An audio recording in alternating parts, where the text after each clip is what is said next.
Attendance कौन लेगा? Teachmint. Paper कौन चेक करेगा? टीचमेंट। तो हम क्या करेंगे? आप बस बच्चों का सिलेक्शन कराइए सर, बाकी सब टीचमेंट कर लेगा।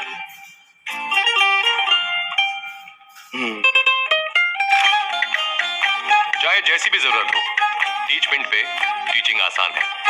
आज ही डाउनलोड करें टीचमेंट, इंडिया का नंबर 1 टीचिंग ऐप। दोस्तों हमारे YouTube पर आपका बहुत बहुत स्वागत है। दोस्तों आज की वीडियो में आपको बताएंगे UP board live solution for class 12th साहित्यिक हिंदी पद्य चैप्टर 4 सुमित्रा नंदन पंत। ये पूरा चैप्टर फुल है, इसमें आप लोग वीडियो में अंत जरूर बने रहें।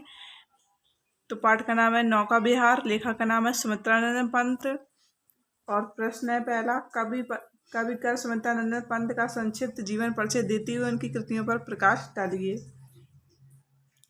नेक्स्ट क्वेश्चन, सुमित्रा नंदन पंत अथवा में का साहित्यिक परिचय देते हुए उनकी कृतियों का उल्लेख कीजिए। दोस्तों ये बहुत ही मोस्ट इम्पोर्टेंट क्वेश्चन जीवन परिचय है सुमित्रा नंदन पंत का। ये 10th और 12th में जरूर आता है, तो आप लोग इस वीडियो में अंतर जरूर बने रहें और अपने दोस्तों में भी ज़्यादा ज़्यादा शेयर करें। आप लोग इस जीवन को जरूर याद कर लीजिए, आप लोगों को बोर्ड एग्जाम में जरूर देखने को मिलेगा। तो आप लोग देखिए जीवन परिचय। प्रकृति चित्रण के अमर गायक। कविता सुमित्रा नंदन पंत का जन्म 20 मई सन 1957 को अल्मोड़ा के निकट कौसानी नामक ग्राम में हुआ था। जन्म के 6 घंटे के बाद ही इनकी माता का देहांत हो गया। पिता तथा दादी के वात्सल्य की छाया में इनका प्रारंभिक लालन पालन हुआ। पंत जी ने 7 वर्ष की अवस्था से ही काम रचना आरंभ कर दी थी। पंत जी का शिक्षा का पहला चरण अल्मोड़ा में पूरा हुआ। यहीं पर उन्होंने अपना नाम गोसाई दत्त से बदलकर सुमित्रा नंदन रख लिया।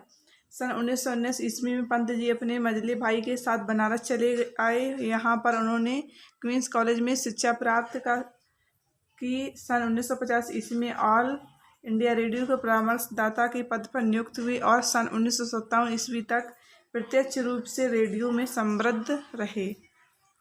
सरस्वती के इस पुजारी ने 28 दिसंबर सन 1977 संवत 2034 को इस भौतिक संसार से सदैव के लिए विदा ले ली।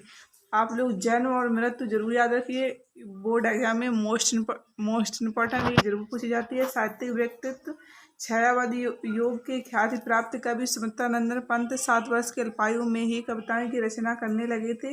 उनकी प्रथम रचना सन 1916 ईस्वी में सामने आई। गिरजा का घंटा नामक इस रचना के पश्चात वे निरंतर काव्य साधना में तल्लीन रहे। 1919 ईस्वी में इलाहाबाद में मेयर कॉलेज में प्रवेश लेने के पश्चात उनकी काव्यात्मक रुचि और भी अधिक विकसित हुई। सन 1920 ईस्वी उनकी रचना उच्छ्वास एवं ग्रंथि प्रकाशित हुई। सन 1921 ईस्वी में उन्होंने महात्मा गांधी के आह्वान पर कॉलेज छोड़ दिया और राष्ट्रीय मुक्ति आंदोलन में सम्मिलित हो गए, परंतु अपने कोमल प्रकृति के कारण सत्याग्रह में सक्रिय रूप से सहयोग नहीं कर पाए और सत्याग्रह छोड़कर पुनः काव्य साधना में तल्लीन हो गई। सुमित्रा नंदन पंत के काल में कल्पना एवं भावों की सुकुमार कोमलता के दर्शन होते हैं। उन्होंने प्रकृति एवं मानवीय भावों के चित्र में विक्रेता तथा कठोर भावों के स्थान नहीं दिया है। इनकी छायावादी कविताएं अत्यंत कोमल एवं मृदुल भावों को अभिव्यक्त करती हैं। इन्हीं कारणों में पंत को प्रकृति का सुकुमार कवि कहा जाता है। इनकी कृतियां हैं, तो आप लोग ये कृतियां भी पूछी जाती, तो आप लोग इन कृतियों को जरूर याद रखिए। पंत जी बहुमुखी प्रतिभा संपन्न साहित्यकार थे। अपने विस्तृत साहित्यिक जीवन में उन्होंने विविध विधाओं में साहित्य रचना की है। उनकी कृतियां का विवरण इस प्रकार है। तो पहली है लोकायतन। इस महाकाव्य में कवि की संस्कृति और दार्शनिक विचारधारा व्यक्त हुई। इस रचना में कवि ने ग्राम जीवन और जन भावना को छंदोबद्ध किया है। नेक्स्ट रचना है वीणा। इस रचना में पंत जी के प्रारंभिक प्रकृति के अलौकिक सौंदर्य से पूर्ण संग्रहित हैं। तीसरी है कृतियां। इस संग्रह में प्रेम, प्रकृति और सुंदर की व्यापक चित्र प्रस्तुत किए गए हैं। चौथी है रचना गुंजन। इसमें प्रकृति, प्रेम और सौंदर्य से संबंधित गंभीर एवं रचनाएं संकलित की गई हैं। पांचवी है ग्रंथ। इस ग्रंथ काव्य में वियोग का स्वर प्रमुख रूप से मुखरित हुआ है।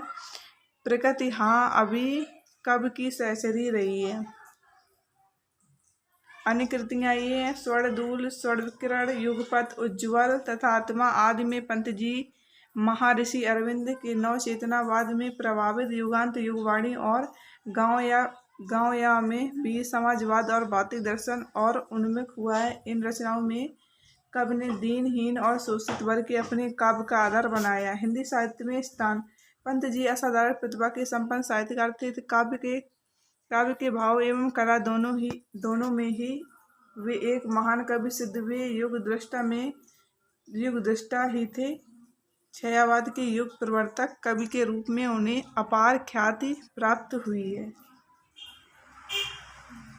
उन्हें प्रकृति चित्रण एवं महर्षि अरविंद के आध्यात्मिक दर्शन पर आधारित रचनाओं का श्रेष्ठ कवि माना जाता है। डॉक्टर हजारी प्रसाद द्विवेदी ने पंत काव्य का विवेचन करते हुए लिखा है, पंत केवल शब्द शिल्पी ही नहीं, महान कवि शिल्पी भी हैं। वह सौंदर्य के निरंतर निखरते सूक्ष्म में रूप को बाणी देने वाले और संपूर्ण युग को प्रेरणा देने वाले प्रभाव शिल्पी भी हैं। ये संदर्भ शायद व्याख्या तो आप लोग इसको भी पढ़ लीजिए। इस धारा का शाही जल का क्रम शाश्वत इस जीवन का उद्गम है, अथवा हे जगजीवन के करधार चिर जन्म मरण के आर पार शाश्वत जीवन नौका भी संदर्भ दिया है। तो प्रस्तुत सूक्ति पंक्ति प्रकृति की सूक्ष्म कवि सुमित्रानंद पंत लिखित का गुंजन से हमारी पाठ्य पुस्तक के काव्य खंड में संकलित नौका विहार का काव्यांश से उद्धृत है। दोस्तों, ये प्रसंग भी दिया, आप चाहें तो स्क्रीनशॉट ले सकते हैं और पढ़ भी सकते हैं। दोस्तों, ये था आज का टॉपिक। दोस्तों, अगर आपको वीडियो पसंद आए तो वीडियो को लाइक करें, चैनल को सब्सक्राइब करें, साथ ही बेल आइकन ऑन करें, जिससे भी कोई वीडियो डालें उसकी नोटिफिकेशन सबसे पहले आप तक पहुंचे। तो अगर आपको वीडियो अच्छा लगे तो अपने दोस्तों में भी शेयर करें उनको। तो मिलते हैं नेक्स्ट वीडियो।